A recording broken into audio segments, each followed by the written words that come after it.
Bien, el Plan Global es un documento que nos permite, como en el caso del guión, digamos, de una película, saber qué es lo que vamos a avanzar y cuáles son las características de esta asignatura. Un plan global se realiza en base al perfil profesional que se requiere para los ingenieros mecánicos y electromecánicos, en este caso particular. La asignatura de máquinas hidráulicas tiene la justificación en el sentido de que los sistemas energéticos, en el caso boliviano, por ejemplo, para generación de energía eléctrica, tienen dos fuentes principales. Las fuentes de energías de combustibles fósiles, es decir, quemamos gas, quemamos diésel en algunas centrales, o sea, normalmente las aisladas, y gas natural, que significa la fuente principal en este momento de abastecimiento de electricidad. Sin embargo, tradicionalmente también en Bolivia hemos tenido una historia con respecto a centrales hidroeléctricas, es decir, centrales que generan electricidad en base al recurso hidráulico, es decir, recurso hídrico. Y está en la intención, por lo menos, de poder revertir el tema de la generación de energía energética o eléctrica con gas natural, que poco a poco se está agotando y obviamente es un recurso que no es renovable. Entonces, nuevamente se ha pensado en la energía hidráulica como energía base para nuestro país. En este momento tenemos, por suerte, suficiente cantidad de energía disponible para el caso de ciudades y pueblos intermedios. Sigue habiendo el problema principal del área rural, que no tiene en algunos lugares acceso a esta energía moderna, es decir, la electricidad que permita desarrollar a los pueblos.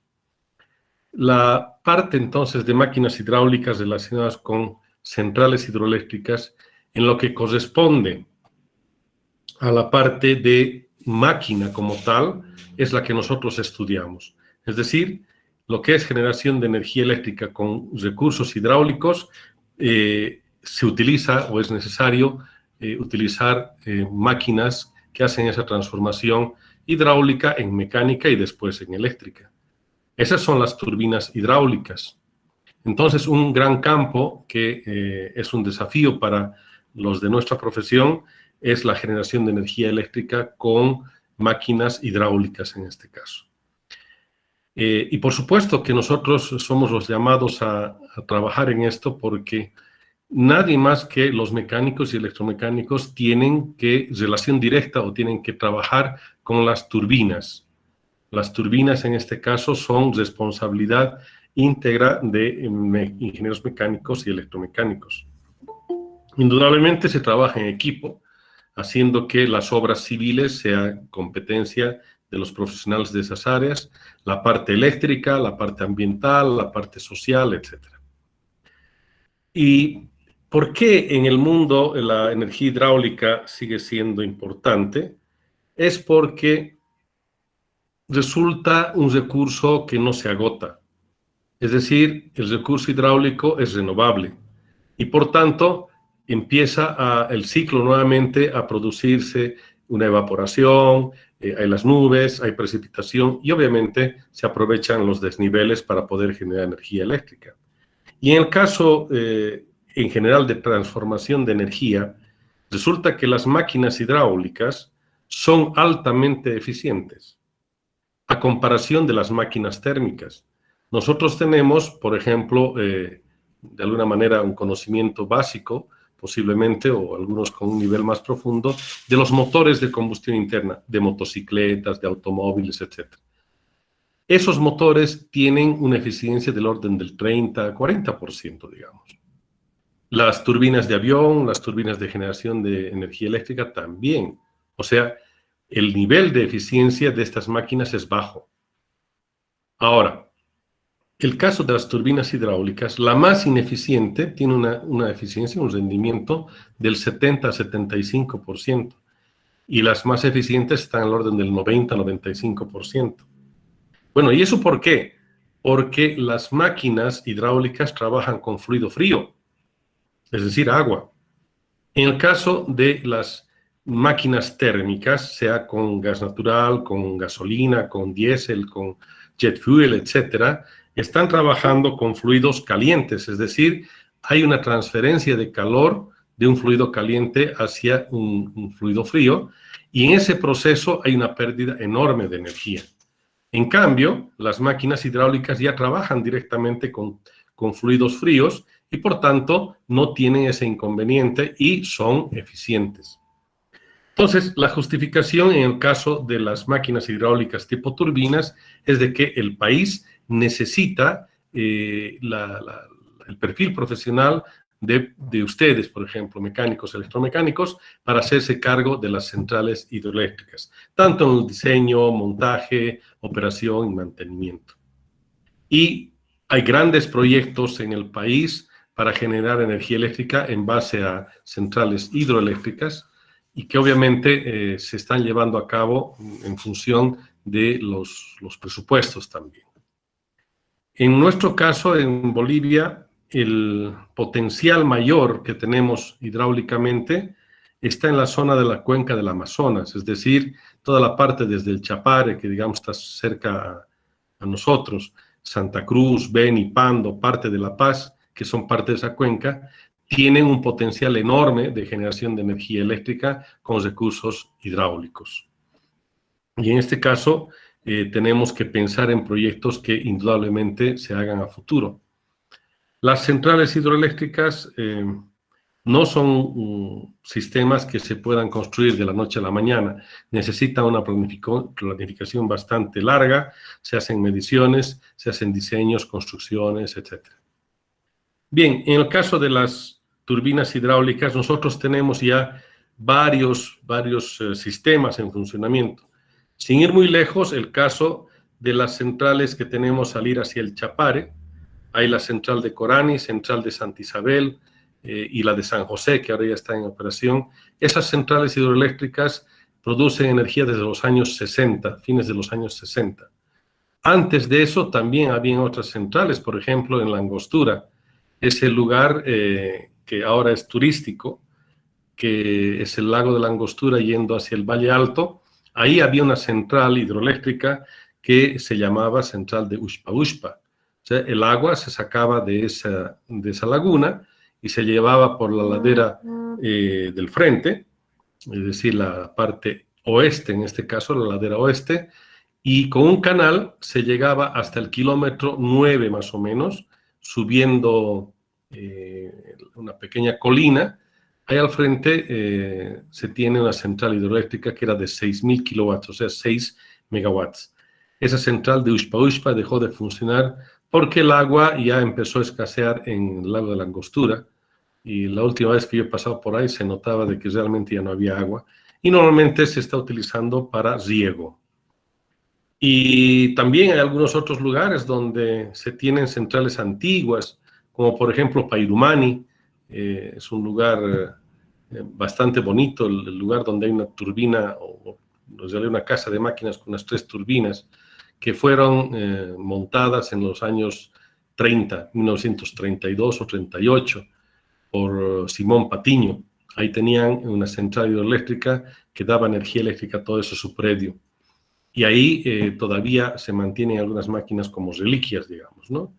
Y así sucesivamente hay centrales pequeñas, centrales grandes. Entonces Bolivia tiene una tradición bastante importante en centrales hidroeléctricas. Una que tenemos muy cerca es la de Misicuni también, es una central que ya ha empezado a operar. Otra que es la central Canata, que está también por Tiquipaya. Es decir, acá en Cochabamba estamos rodeados de bastantes centrales hidroeléctricas. Lo mismo sucede en La Paz, Potosí, inclusive Oruro, en algunos lugares, donde tenemos cordillera y hay agua para poder aprovechar. Bien, pero no solamente se trata de que estudiemos las turbinas hidráulicas, sino también las bombas hidráulicas.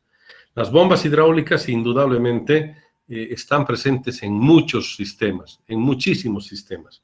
Desde los sistemas domésticos, Acá en Cochabamba tenemos el clásico problema de abastecimiento permanente de agua potable y la mayoría de las casas cuentan con un tanque enterrado y con su bomba para poder llevar el fluido hacia un tanque elevado o presurizado directamente, pero la mayoría de las casas tienen una pequeña bomba. También para usos industriales, por supuesto, para usos automotrices. Las bombas hidráulicas están presentes en muchos tipos de sistemas. Bien, en base a eso, nosotros tenemos una estructuración de la asignatura que ahora les muestro, que nos servirá como guía de lo que vamos a ver en la asignatura de máquinas hidráulicas. Esta estructura de la materia, que está en color verde, la he extractado de lo que es el plan global de nuestra materia.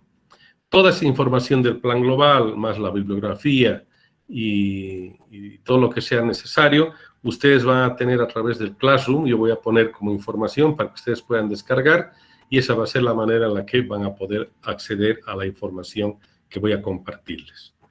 En este caso, la estructura de la materia de máquinas hidráulicas empieza con lo que es la introducción a las máquinas hidráulicas.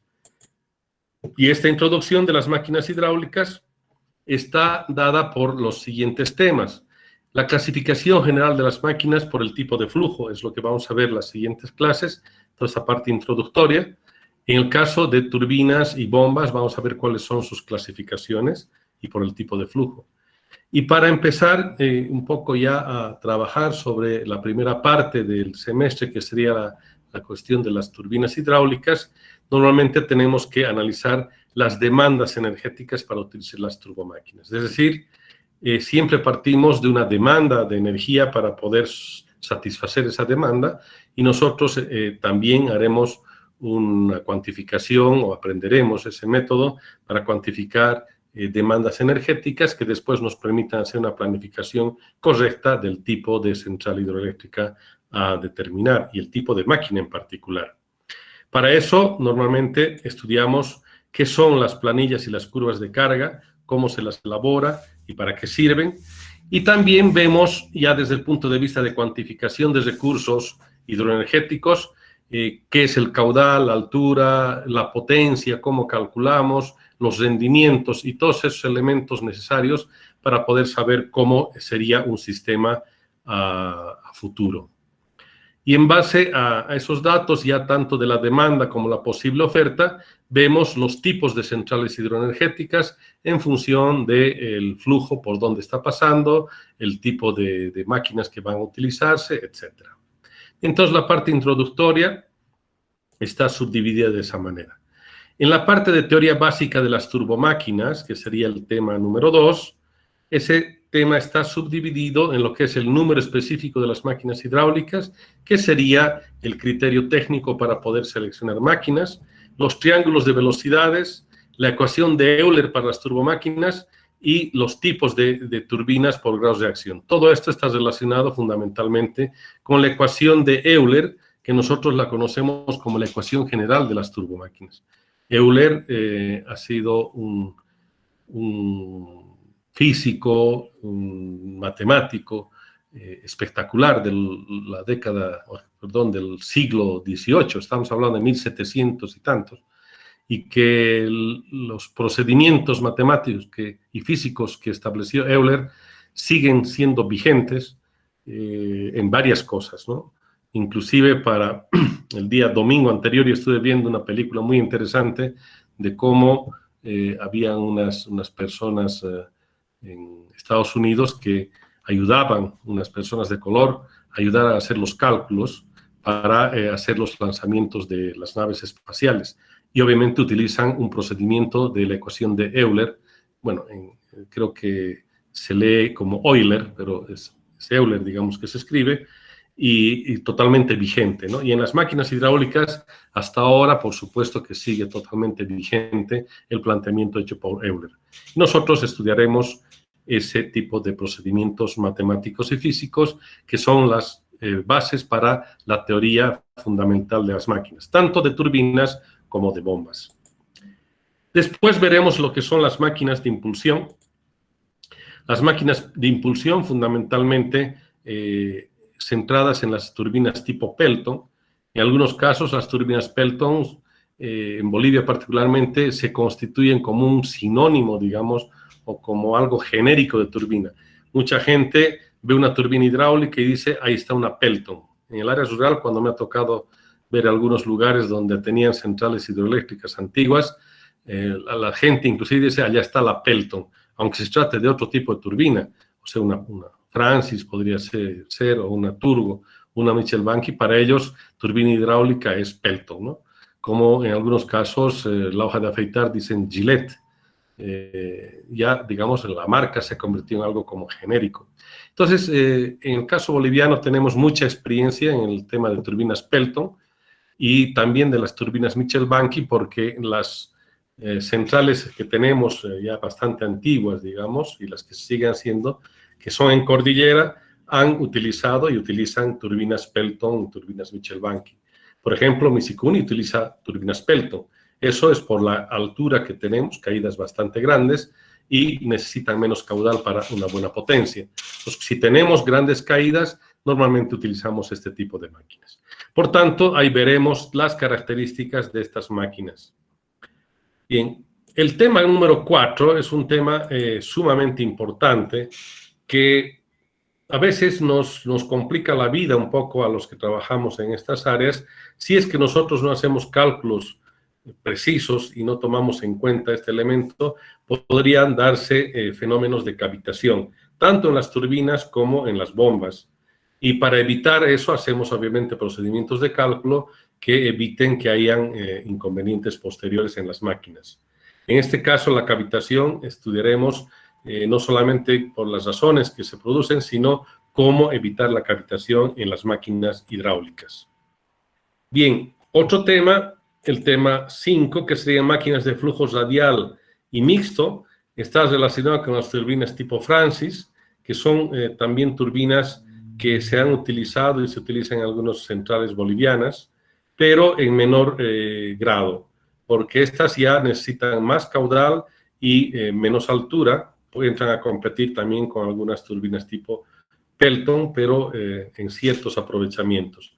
En Bolivia nadie fabrica turbinas Francis, esas son turbinas mucho más complejas para fabricarlas. Sin embargo, veremos las características y aplicaciones de estas máquinas.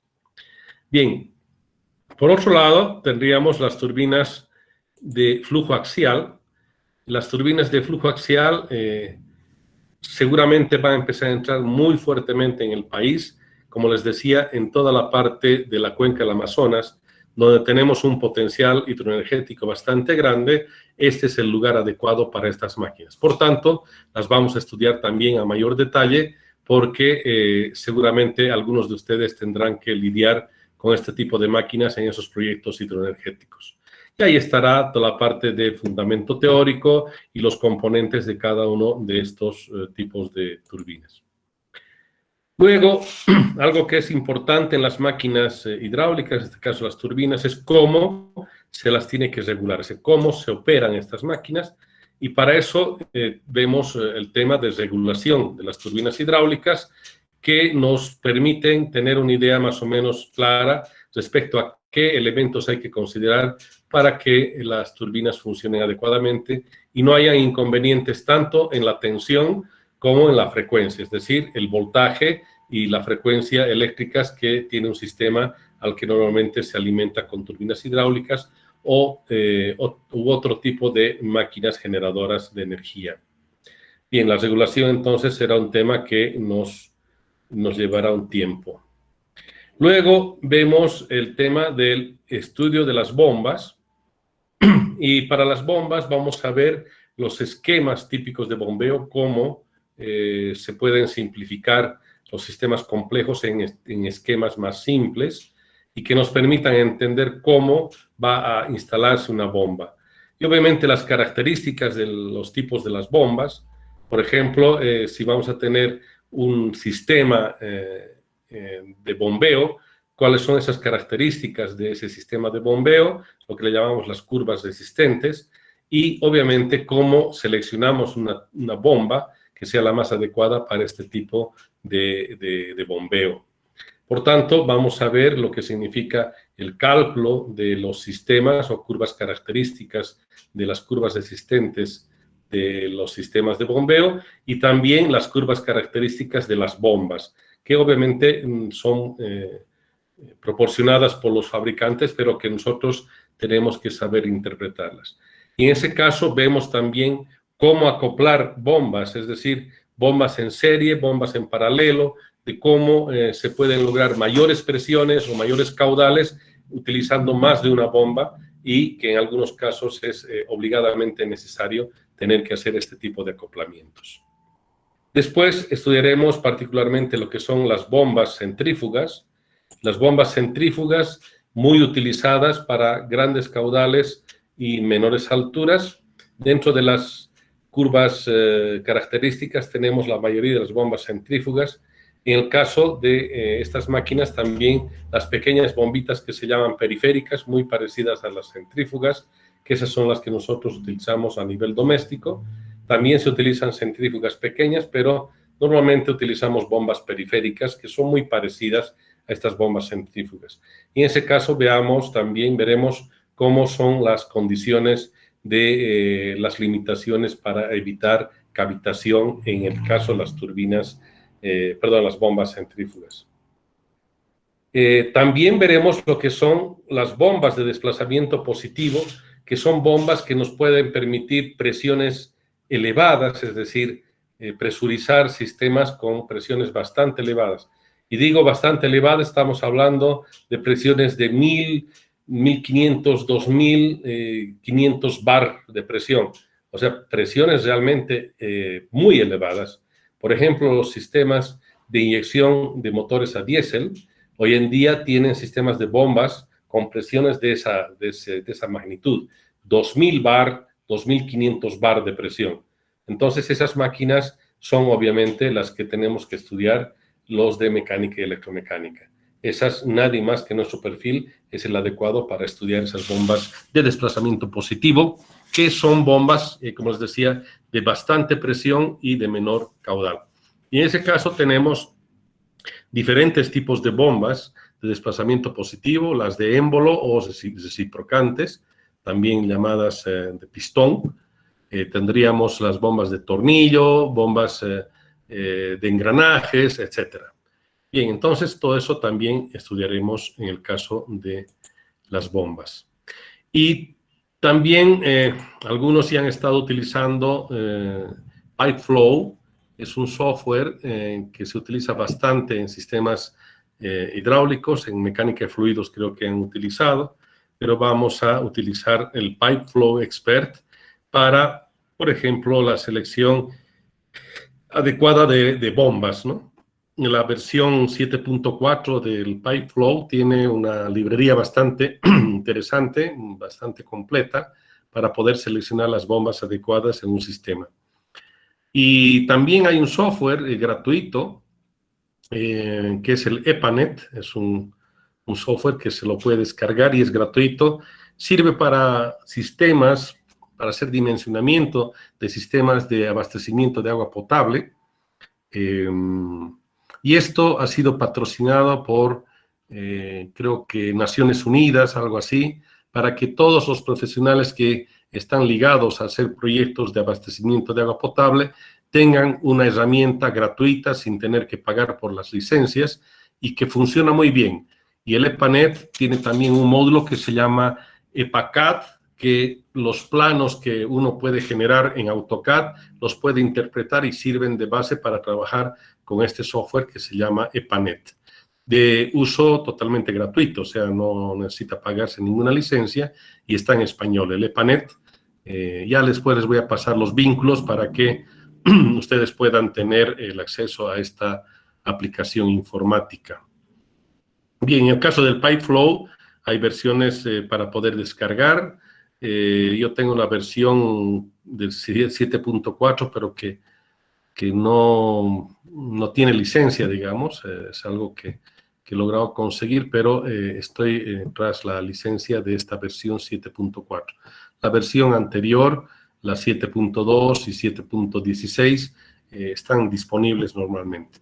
Pero la que tiene bibliografía completa o librería de bancos de bombas, etcétera, es la versión 7.4 del Pipeflow. Bien, ¿cómo va a ser la metodología? La metodología que nosotros vamos a seguir es como en el caso que estamos en este momento utilizando el Meet y el Classroom. Las clases virtuales vamos a tener que seguir haciendo mientras no haya una disposición en sentido contrario, porque lo que tenemos entendido es que mientras no haya una liberación, digamos, del Consejo Universitario para decir que hagamos clases semipresenciales o presenciales, vamos a continuar con clases virtuales. Estas clases virtuales vamos a combinar lo que es presentación en PowerPoint y videos, es lo que normalmente hago. Yo hago la presentación y algunas consultas, dialogamos o preguntas que sean necesarias en eso. También una resolución de ejercicios. Planteo ejercicios y yo mismo resuelvo los ejercicios para que ustedes sepan cómo hacer y obviamente voy a ir dándoles algunos ejercicios para que puedan ustedes también resolverlos de manera de práctica, digamos. Luego vamos a hacer algunos trabajos prácticos individuales porque lamentablemente no tenemos acceso al laboratorio. En esta asignatura tenemos laboratorio de lo que es turbinas y lo que es bombas, o sea, en el semestre normal o en clases presenciales, tenemos un laboratorio donde los estudiantes hacían una práctica de funcionamiento de una turbina tipo Pelton, y también hacían prácticas del sistema de acoplamiento en bombas de serie y paralelo, y este laboratorio que está en el edificio nuevo de laboratorios, que está a cargo de nosotros, de mecánica y electromecánica, por el momento no va a funcionar, porque tenemos esa restricción de la cuarentena. Sin embargo, si es que va a haber esa posibilidad, ojalá haya alguna posibilidad de, tal vez al fin de semestre, que puedan liberar el acceso a la universidad, tal vez con las normas de bioseguridad correspondientes se puedan hacer estas prácticas, pero mientras tanto vamos a obviar la parte del laboratorio y vamos a reemplazar eso a través de trabajos prácticos individuales. Bien, en el caso de las evaluaciones, vamos a dar un primer parcial, un segundo parcial, como establece la normativa, y también un examen final y segunda instancia para aquellas personas que quieran dar el examen y no hayan podido, digamos, aprobar la asignatura entre primer y segundo parcial. La característica del primer y segundo parcial normalmente es un examen a través de Google Formularios, y en el caso del examen final y segunda instancia, ese ya es un examen oral. Es decir, ya es de todo lo avanzado y, por tanto, las personas que van a dar examen final o segunda instancia, yo voy haciendo una programación con aquellas personas que quieren dar el examen y grabo ese examen, cosa que queda como constancia la información para cualquier reclamo, y ahí está su examen grabado. Si ya no es nada como formulario, sino es una explicación de todo lo que ha aprendido, y eso se hace en base a ciertas preguntas, y eso es oral, examen final y segunda instancia. Ahí obviamente tienen que demostrar que han aprendido por lo menos la mitad más 1 de la asignatura para que puedan tener la nota de 51, ¿no es cierto? Entonces, la mayoría de las personas aprueban entre primer y segundo parcial. El examen final normalmente es mucho más complicado. Bien, para el caso del primer parcial y segundo parcial, la ponderación en el caso de las clases presenciales era 80% el examen teórico, o sea, en la teoría, y 20% valía la práctica del laboratorio, que esa práctica era responsabilidad del auxiliar, porque tenemos también auxiliar de laboratorio, y por tanto la práctica hacían y el informe, obviamente calificado por el auxiliar, era la nota de 20 hasta 20%, o sea, 20% del primer parcial. Para el caso del segundo parcial también estaba estipulado el hacer la práctica con bombas, por tanto otro 20% para la nota del segundo parcial. Ahora lo que vamos a hacer es sustituir esa práctica de las turbinas, en el caso del primer parcial, y en el caso del segundo parcial, bombas. Vamos a hacer les voy a asignar un trabajo práctico individual para que les sirva como, digamos, la ponderación del 20%.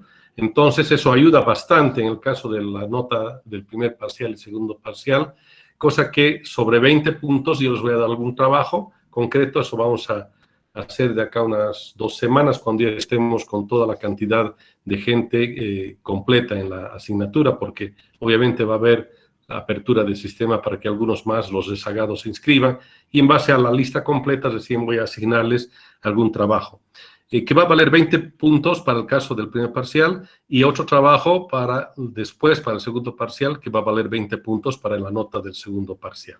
Y de esa manera vamos a tener entonces las notas de primer y segundo parcial.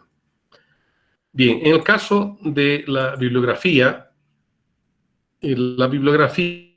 que en este caso también la voy a compartir con ustedes a través del Classroom, está dada por principalmente el texto o el libro de Máquinas Hidráulicas de Claudio Mataix, que yo voy a subir ya en el Classroom para que ustedes puedan descargar esa información. Ese libro de Máquinas Hidráulicas tiene 2 partes fundamentales. La primera está dedicada a lo que es mecánica de fluidos, es decir, lo que ustedes llevan en mecánica de fluidos. Estamos hablando de magnitudes, flujo de fluidos en ductos, ecuación de Bernoulli, etcétera, etcétera. La segunda parte está dedicada a la parte de turbinas y de bombas, es decir, lo que es maquinaria, máquinas hidráulicas. En el caso del texto que yo voy a subir, voy a poner la parte correspondiente a las máquinas hidráulicas. Todo lo que sería la primera parte de lo que es mecánica de fluidos, yo voy a obviar porque es un texto bastante grande. Entonces, los que tengan interés en ese tema pueden descargar la versión completa, si quieren, del texto de Claudio Mataix, que está disponible en Internet, pero yo voy a compartirles la versión que corresponde. Yo he recortado, digamos, el texto completo y he recortado y he puesto solamente lo que corresponde a la materia de máquinas hidráulicas. Ese es un libro muy, muy importante que sirve de base. Normalmente casi todas las universidades de Latinoamérica utilizan como texto base. Es un texto español que tiene actualizaciones permanentes y realmente es un libro muy, muy, muy bueno. Entonces ese va a ser nuestro libro principal de referencia, y obviamente también hay apuntes de la asignatura. En algunos casos han compartido el anterior semestre de estudiantes que han escaneado sus cuadernos donde hay ejercicios, etcétera. Eso también voy a compartirles de algún texto que había que los estudiantes elaboraban, ¿no? O sea, que producían, digamos, a través de sus apuntes. Bien. Luego hay un manual de mini y microcentrales hidráulicas que hay en 2 versiones. Y yo voy a poner las 2 versiones también, una más moderna que otra, pero pongo las 2 versiones porque también en la primera versión hay información importante. Para el caso de centrales hidroeléctricas pequeñas, este manual realmente es muy útil, que es un manual elaborado por profesionales latinoamericanos, una oficina que se llama Soluciones Prácticas. Ahora ha cambiado de nombre, estaba como ITDG, ahora es Soluciones Prácticas, y su sede queda en Lima, la sede en Latinoamérica, ¿no? Porque la casa matriz está en Inglaterra, y tiene ese manual que yo he visto en la facultad, ahí bajo el bloque principal, vendían en formato impreso, traían del Perú y vendían en formato impreso. Yo lo tengo en formato digital y eso los voy a compartir, las dos versiones de este manual. Luego voy a compartirles también, para parte de bombas, 2 textos bastante tradicionales y buenos, que es el libro de bombas, teoría, diseño y aplicaciones de Manuel Viejo Zubicaray, y el otro de bombas centrífugas de Carnicer y Maynard, que son libros de referencia muy importantes para el caso de máquinas hidráulicas. Bien, eso es lo que nosotros tenemos entonces como lo que sería la estructura de la materia y las características de la metodología y la bibliografía. Por tanto, con esta información básica, vamos a empezar la clase y obviamente vamos a empezar los avances a partir de la siguiente clase. ¿Cómo vamos a hacer la siguiente clase? Lo primero que yo hago normalmente es les muestro algunos videos y una presentación de tipos de máquinas, porque de nada sirve empezar con la teoría si no sabemos para qué nos va a servir en el fondo, qué tipos de máquinas estamos hablando. Entonces, si bien después volveremos a presentar también esa información, lo primero que vamos a hacer es la siguiente clase, voy a mostrarles alguna presentación PowerPoint de las turbinas hidráulicas, algunos videos comentados que voy a comentarles sobre turbinas hidráulicas, cosa que ya tengamos una idea más clara de la primera parte que vamos a ver, que serían turbinas hidráulicas.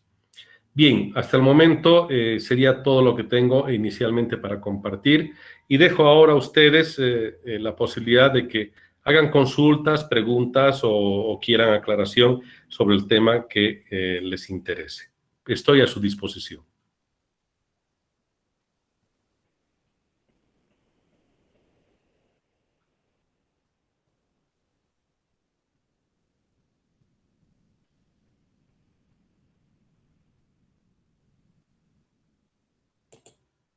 Si alguien gusta también hacer alguna consulta por el chat, no hay ningún problema, pues yo voy a ir absolviendo las dudas o consultas que tenga.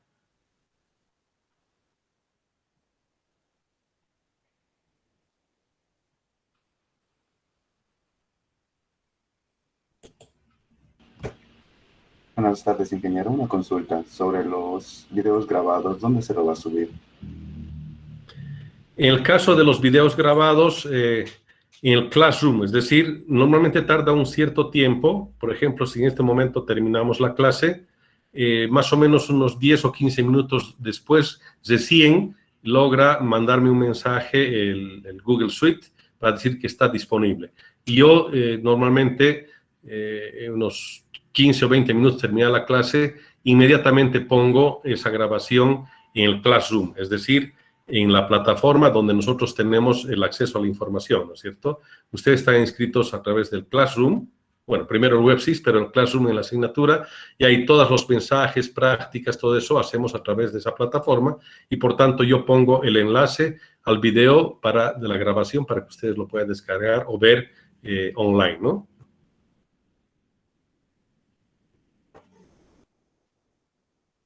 Está bien, ingeniero. ¿Alguna otra consulta?